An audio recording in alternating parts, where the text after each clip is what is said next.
(10:31) en la República Argentina. Decíamos, esta semana vino y llegó con todo, porque en el medio de lo que estuvo sucediendo pasó que el gobierno de los Estados Unidos, que encabeza el presidente Donald Trump, publicó un documento que, como ustedes imaginarán, tiene una importancia muy relevante, no solamente para Estados Unidos, sino una relevancia importante para todo el globo. ¿Por qué? Y porque lo que haga Estados Unidos o deje de hacer Estados Unidos va a tener influencia en lo que pueda suceder en muchas otras partes del mundo, sobre todo, o también, no sé si sobre todo, también aquí en nuestra América, entendiendo que este documento se publica en el medio de hostigamientos de parte de Washington para con distintos países de la región, sobre todo en el norte-sur, en el norte del sur, sí. Vendría a ser en el norte de Sudamérica. Estamos hablando de la costa sureña del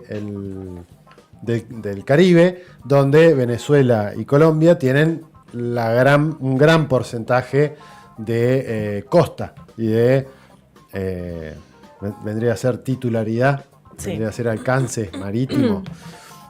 Y lo que está aparejando esta cuestión, de lo que estamos hablando obviamente es de la publicación de la nueva doctrina de seguridad nacional de los Estados Unidos, y algo que yo la verdad no sé cómo lo catalogarán ustedes del otro lado, o ustedes, compañeros aquí en la mesa, del corolario Trump, haciendo alusión al viejo corolario Roosevelt, sí. Que dio inicio a la doctrina Monroe, y directamente ya una cuestión más explícita de qué es lo que va a suceder o qué es lo que no va a suceder respecto de, no solamente de nuestra América, sino de muchas otras partes del mundo, porque habla de un montón de lugares este documento. En toda esa situación es a donde nos vamos a meter, porque obviamente esto va a tener repercusiones, y aquí en la Argentina no estamos exentos y exentas de que esa situación se dé.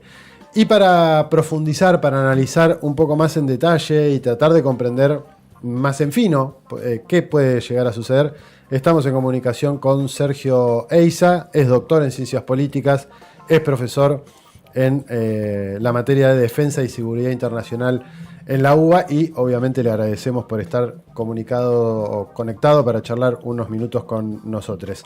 Sergio, muy buenos días. Nicolás, Viviana, Claudia de este lado, ¿cómo estás? Hola, ¿qué tal? Nicolás, Viviana, Claudia, y un saludo a toda la audiencia. Muchas gracias por comunicarse. Sergio, a ver, ¿cuál fue la primera impresión de la lectura de este documento? Como decía recién, no por nada tuvo el impacto que tuvo, me parece, porque por lo menos a simple lectura, en mi caso, hay algo que fue muy marcado, que fue decir: Europa, arréglense. Y me parece que es la primera vez que se ve una cosa de esa naturaleza. Lo de qué iba a hacer Estados Unidos en América medio como que ya se venía viendo, pero por lo menos a título personal fue una sorpresa ese cambio. Permíteme un minuto con una muy breve introducción para que la audiencia, para poder compartir con la audiencia qué se trata este documento de la Estrategia de Seguridad Nacional de los Estados Unidos.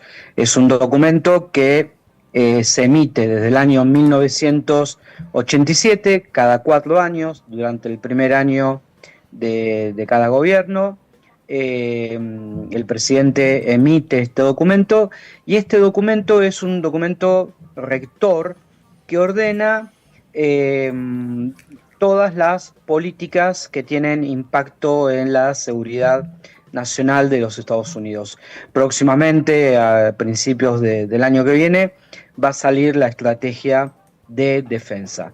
Lo interesante que yo siempre le digo a mis alumnos es una frase que uno puede tomar de la política. Aquel que nos esté escuchando, que sea militante político, lo va a reconocer, que es que el que avisa no traiciona. Bueno, Estados Unidos en este documento, como decís vos, avisa, dice lo que va a hacer, o dice al menos, si somos optimistas desde el lado nuestro, no desde el lado de ellos, que va a intentar hacer.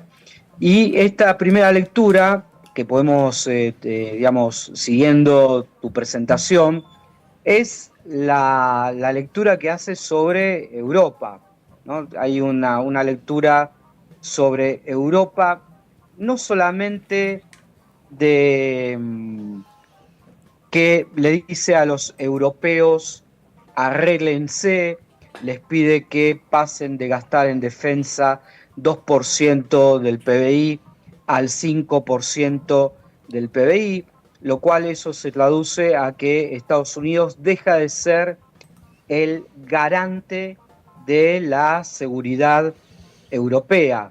Le pide a Europa que asuma, que se haga cargo de la defensa, rechaza esta continua expansión que ha hecho la OTAN desde fines de la Guerra Fría hasta la fecha y que es una de los argumentos esgrimidos por Putin para iniciar la guerra en Ucrania. Y lo más fuerte que estuve leyendo que impactó en los medios europeos es que Estados Unidos dice que Europa atraviesa una crisis civilizatoria, que de seguir por este camino en los próximos años, la Europa, sigo el argumento del gobierno estadounidense, que la Europa que conocimos, la Europa, digamos, de la tradición griega, de la tradición romana, de la Revolución Francesa, del iluminismo, está en riesgo de perderse por la inmigración discriminada que según el gobierno estadounidense tiene, y critica mucho a las organizaciones transnacionales, puntualmente a la Unión Europea. Y para terminar con el tema de Europa, que es interesante, ya no se plantea una derrota de Rusia en Ucrania, sino que se plantea un cese de fuego, que es distinto. Una cosa es plantearse derrotar a Rusia, acá lo que está buscando es un cese de fuego y que Europa se haga cargo de su defensa. Uh-huh. En sintonía con esto que decís, me llamó la atención que prácticamente no se menciona a Rusia No. en el texto y que por primera vez, o por lo menos yo no tengo registro o recuerdo de haberlo visto antes, se pone a China ya no como un adversario estratégico, sino como un adversario económico, pero que a la vez es un socio que está casi a la par, medio como en paridad. ¿Son de alguna manera estos dos hechos en particular, teniendo en cuenta el fuerte crecimiento de Rusia y de China, un reconocimiento implícito de Estados Unidos de que ya no es solamente Estados Unidos el que define cómo se va a mover el mundo, sino que hay un reconocimiento de que hay otros actores y de que se está debatiendo, discutiendo cómo se va a reordenar eso? Sí, totalmente. Digamos, Trump tendría que elogiarlo, digamos, porque ha sacado dos documentos estratégicos muy importantes, uno en su primera presidencia y ahora del que estamos hablando, que han implicado una ruptura con el pasado. El del 2017, por primera vez desde 1991, no hablaba de narcotráfico, de terrorismo, de lo que en la jerga, digamos, se denominan como nuevas amenazas, sino que vuelve a señalar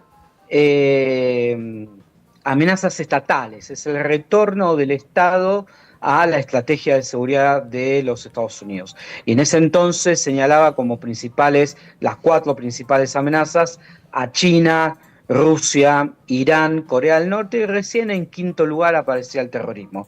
Bueno, este documento no solamente es un quiebre con el documento anterior de Trump, sino que es un quiebre con la filosofía liberal que había guiado el intento de supremacía de los Estados Unidos desde el fin de la Guerra Fría.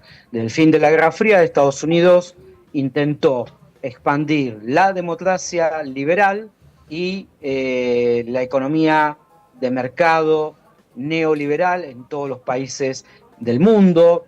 Hay un libro de una estadounidense de origen indio, Amy Chua, que habla de un mundo en llamas, porque Estados Unidos intentó hacer eso por la vía militar. Irak, Afganistán, distintos países de Libia, distintos países del mundo donde trató de imponer esos dos preceptos. Entonces hay una muy fuerte crítica a esa filosofía, hay un retorno al realismo, a una definición material, a una definición minimalista de intereses vitales, que es la integridad territorial, que es evitar, digamos, garantizar la seguridad energética, evitar la inmigración descontrolada, y en ese contexto, siguiendo, digamos, con lo que planteabas, China ya no aparece como una amenaza, sino que hay un cambio en la narrativa, sino que aparece como un competidor, como decís vos. Ya no se trata de una lucha entre la democracia contra la autocracia, nota al pie, deberían leerlo nuestros decisores, este tema, las relaciones internacionales ya veníamos viendo, digamos, hay un retorno al realismo, a los estados, a las alianzas estratégicas, no sostenidas por la ideología, sino por los intereses. Entonces, por eso habla de una competición geoeconómica y militar, y obviamente hay un reconocimiento de esto. Un agregado, se está empezando a hablar, se empezó a hablar, aparecieron algunas notas también esta semana sobre cambiar un G7 por un G5, que sería un reconocimiento a un material más explícito, un primer paso a reconocer a países como China, Rusia, que son los que, en definitiva, China y Estados Unidos son los dos hegemones que estamos viviendo, viviendo esta transición hegemónica que no sabemos cómo va a culminar, pero que Estados Unidos en este documento reconoce que el competidor en esa transición hegemónica es China y que Estados Unidos tiene que recuperar su base industrial, asegurar sus intereses y el repliegue estratégico sobre la región, ¿no? Buenas, ¿cómo va? Te habla Viviana de este lado. Mi pregunta iba por el lado, justamente te iba a preguntar algo del G5, pero en relación a esto que venías hablando por ahí de China como un problema a tratar y no como un adversario a destruir, y como toda esa cuestión, al menos por este corto periodo. Si quizás esta conformación del G5, sacando a Europa, incluyendo a China, Rusia, Japón, India y demás, sería una manera de, no sé si de regular, pero al menos estar al tanto de las negociaciones internacionales que puede establecer China con Europa, con América Latina, que serían por ahí más que nada América Latina un punto clave de negociación para Estados Unidos. Mira, algunos hablan de una especie de Consejo de Seguridad ad hoc, ¿no? Ustedes saben que en Naciones Unidas tenemos un Consejo de Seguridad donde participan las naciones europeas, modificar la Carta de Naciones Unidas para adecuarla, digamos, durante todos estos años, desde 1991 se hablaba de la incorporación de Alemania, de Japón, de Brasil a ese Consejo de Seguridad.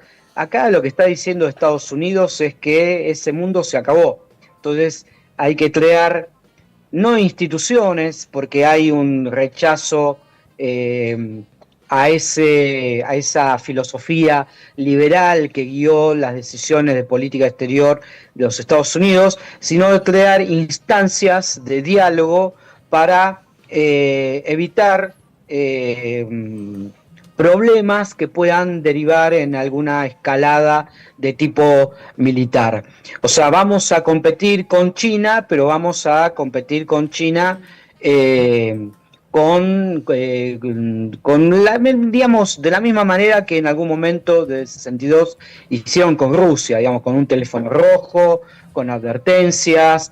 Esto no significa que se rinda, sino que está reconociendo que la competencia va a ser ardua con China, que no saben cómo va a terminar, que para eso tienen que reconstruir la base industrial, la base energética, que va en el Indo-Pacífico va a delegar parte de la seguridad a Japón, digamos, con lo cual va en sintonía con esta nueva primer ministra que tiene en Japón, que está buscando revisar este aislamiento en materia militar que ha tenido Japón desde la Segunda Guerra Mundial, para garantizar el acceso, digamos, a los recursos que son necesarios para la seguridad energética y para la circulación por los estrechos por donde transitan, en definitiva, que son en definitiva las grandes rutas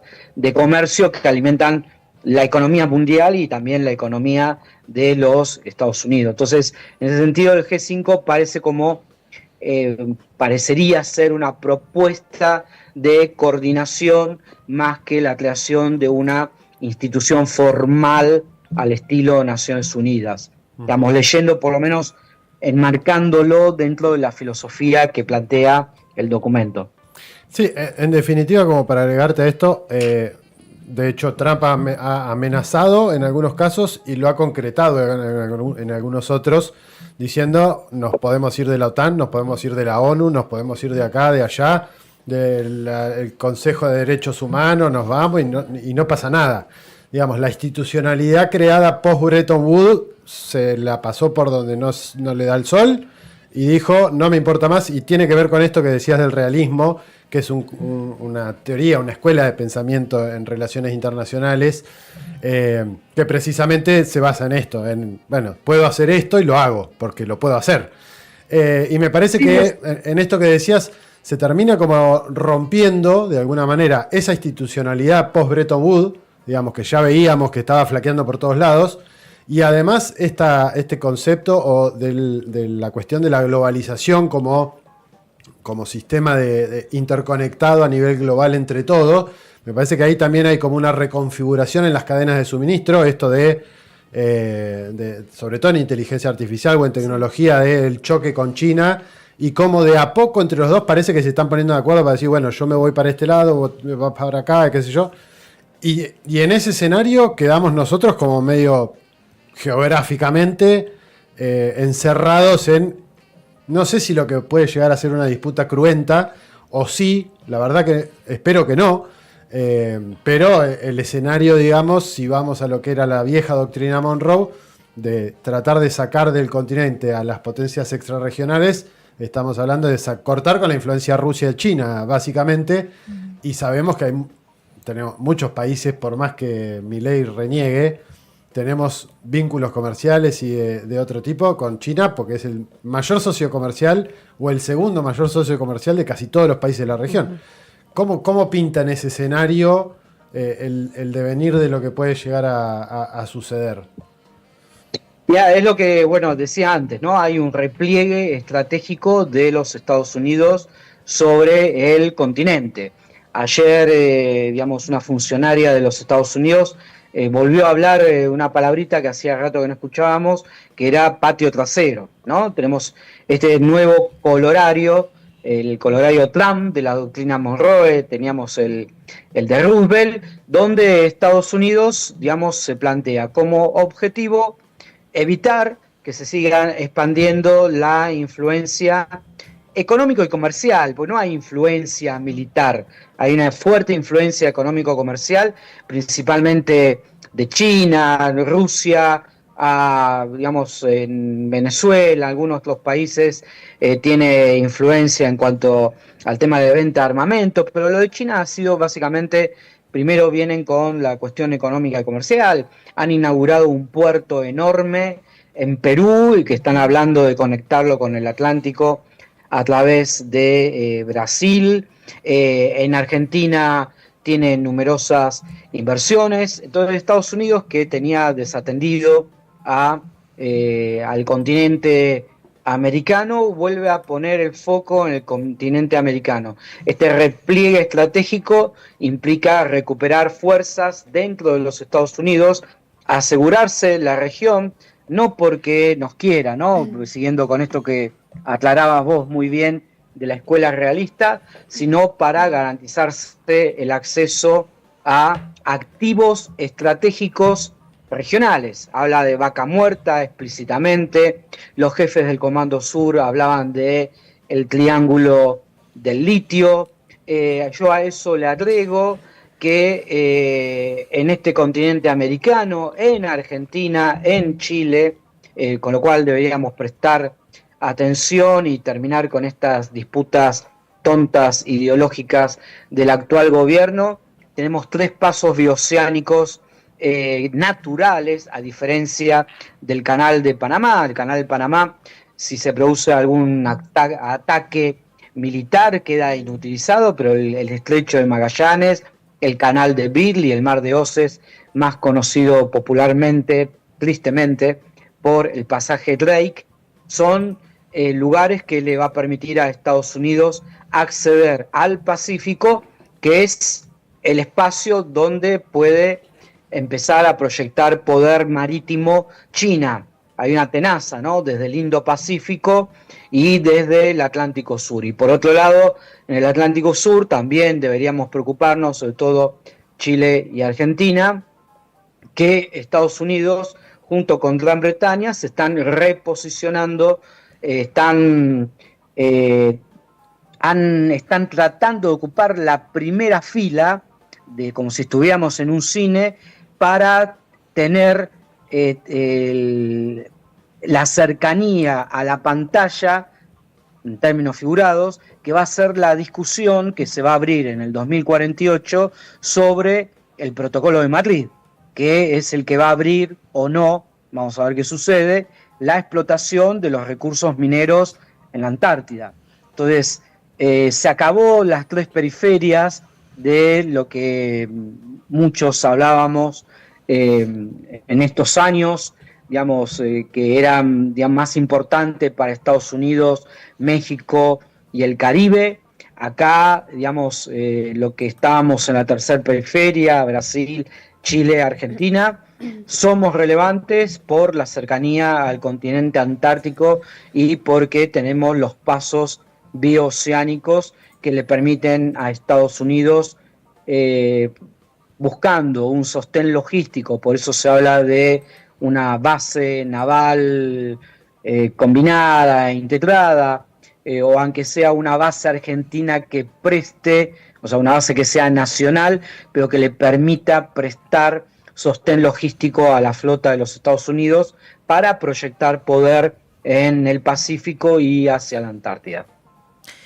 Sergio, yo tenía una última pregunta, capaz retomando lo que vos mencionabas hoy en relación a este acuerdo de cese del fuego entre Rusia y Ucrania, pero sobre todo cómo el dominio de Estados Unidos en Ucrania tomaría definiciones, digamos, en este nuevo plano, en este nuevo contexto, del lado de la carrera tecnológica, que era lo que hablábamos, sobre todo porque uno de los puntos que plantea Trump como decisión de desarrollo en Ucrania es justamente destinarlo a centros de datos de inteligencia artificial y cuestiones así, con las que quizás hoy China le hace la competencia por sobre todas las cosas en el mercado internacional. Quizás como, ¿qué tanto peso, qué tanta influencia podría llegar a tener el rol de Estados Unidos en Ucrania en nuestro nuevo plan de seguridad que plantea Trump? Mira, yo siempre hablé de no la guerra ruso-ucraniana, sino la guerra en Ucrania. Uh-huh. Ucrania es lamentablemente para los ucranianos, es un espacio donde se está dirimiendo una disputa que ya alertó Putin en una conferencia de Múnich con el tema de la expansión de la OTAN. Rusia reaccionó, invadió un país, le hablan una operación especial, pero en definitiva lo hizo violando la Carta de Naciones Unidas. El argumento ruso hay que atenderlo, digamos, hay que también, digamos, pararse de ese lado. Fue una reacción a lo que veían ellos, una amenaza inminente de la OTAN, la ubicación potencial de armas de destrucción masiva o que podrían afectar la seguridad de las principales ciudades rusas. Entonces, este cese de fuego me parece que es conveniente tanto para Rusia, que saldría ganando el territorio que definitivamente buscaba Rusia con esta operación especial, con la narrativa rusa, o con esta invasión con la narrativa occidental, y Estados Unidos se garantizaría el acceso al territorio con el tema de los recursos minerales y la instalación de estas fuentes para la inteligencia artificial que le permitirían, digamos, continuar avanzando en esta disputa, que es una disputa tecnológica, ¿no? Es una competición tecnológica, es una competición por el manejo del conocimiento, es una competencia que va por ese lado antes que por lo militar, que esperemos nunca se cumpla los anuncios catastróficos que hacen algunos colegas en Estados Unidos del determinismo de que esta competencia vaya a terminar con una tercera guerra, que es lo que se denomina la trampa de Tucídides.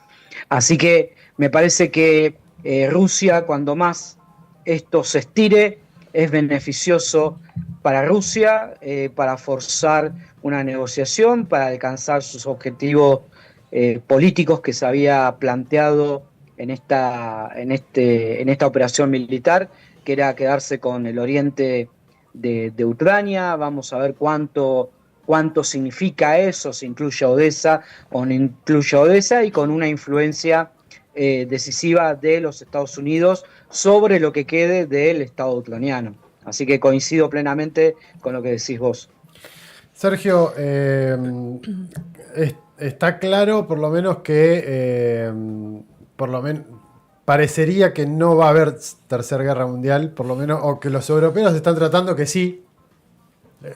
La sensación es que los europeos están desesperados para que pase algo que fuerce a que Estados Unidos y Rusia terminen a los tiros. Algo parecido me dio la sensación en el último tiempo con Japón respecto de Taiwán y cómo creció la hostilidad pero me parece que también tiene que ver con esto que venías diciendo, que se ve en el documento de seguridad nacional, el nuevo documento de seguridad nacional, donde Estados Unidos dice, bueno, yo ya no voy a ser el gendarme. Creo que Luciano Angelini hace unos cuantos meses había escrito una nota en el Conecte de la 9 que se llamaba La jubilación del gendarme, y me parece que va medio por ese lado, como diciendo, bueno, a ver muchachos, yo ya me cansé de estar a los tiros por todos lados.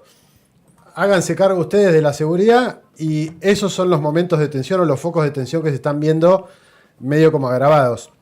Da la sensación, por lo menos, que los 3 grandes o 4 grandes actores con bombas nucleares, Estados Unidos, o por orden sería Rusia, Estados Unidos, China y la India, y no me arriesgaría a decir que Israel lo podemos sumar a ese grupo, porque no se sabe qué pueden hacer los israelíes, pero por lo menos esos 4 grandes actores en términos nucleares o de disuasión militar parecen decir, bueno, guerra no queremos, vamos a resolverlo de otra manera. Sentémonos a discutir, charlemos, veamos cómo las viejas zonas de influencia, o parecería que vamos para ese lado. Sí, me parece que China tiene una lógica distinta, no va a ser exactamente igual a lo que fue la Guerra Fría.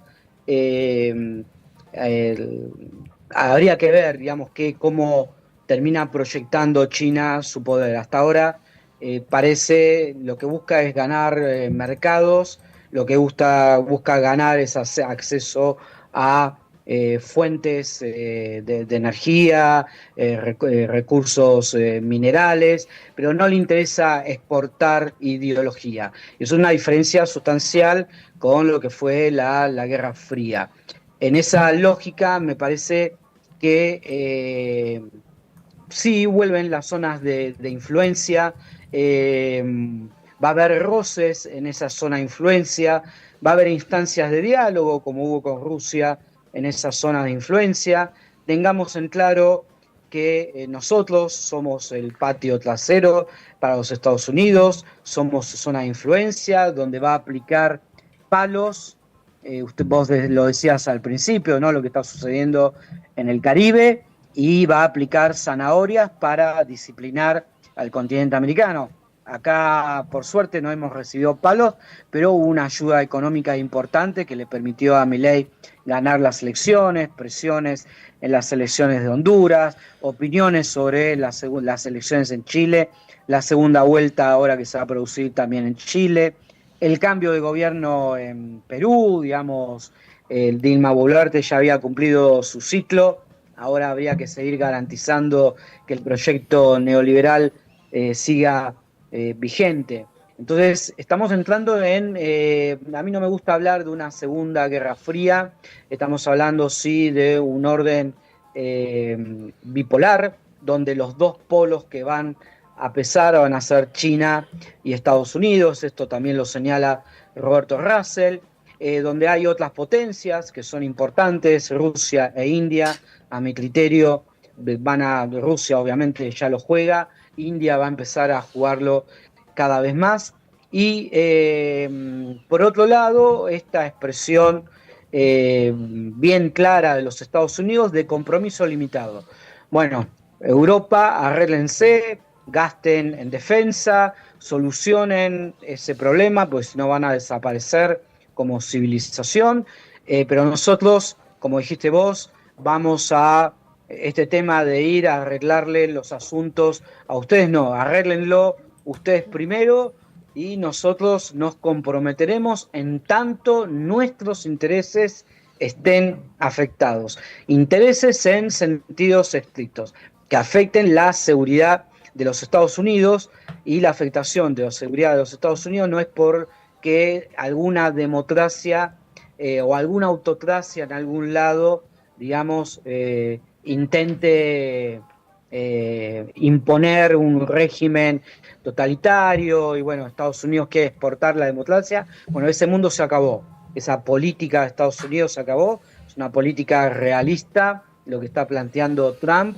y en ese sentido es lo que viene diciendo la campaña. Primero América, y podemos decirlo en los dos sentidos, ¿no? Primero América, Estados Unidos, primero el hemisferio occidental, el Indo-Pacífico, competencia con China, una competencia que va a estar, digamos, va a haber un espacio de coordinación si es que surge este G5, y bueno, Europa, háganse cargo de lo que no se hicieron cargo desde 1945. Sergio, clarísimo, como impecable, me parece los argumentos y los puntos que has vertido. Gracias por haberte tomado el tiempo un sábado por la mañana para charlar con nosotros y tratar de entender un poco mejor qué puede llegar a pasar con esto, porque obviamente va a tener repercusiones de aquí para adelante, por lo menos en los 3 o 4 años los 3 años que le quedan a Trump, seguro. Después se verá. Gracias por estos minutos. No, gracias a ustedes, saludos a toda la audiencia y que bueno, que tengan un buen fin de semana. Gracias, igualmente, un abrazo. Charlábamos con Sergio Eiza, doctor en Ciencias Políticas, profesor de la materia de Defensa y Seguridad Internacional en la UBA, analista internacional, obviamente. Me parece que claro la síntesis, y sí les decimos a ustedes que están del otro lado que no se vayan, porque después de la tanda o en la segunda hora vamos a tener otra entrevista que va a ser complementaria con esta que acabamos de decir, porque esta semana se fueron dando cosas así como una tras de otra y merece la pena escucharlas. Así que proponemos un breve receso para escuchar la tanda y a la vuelta arrancamos con la segunda hora del programa. Según la RAE, una trinchera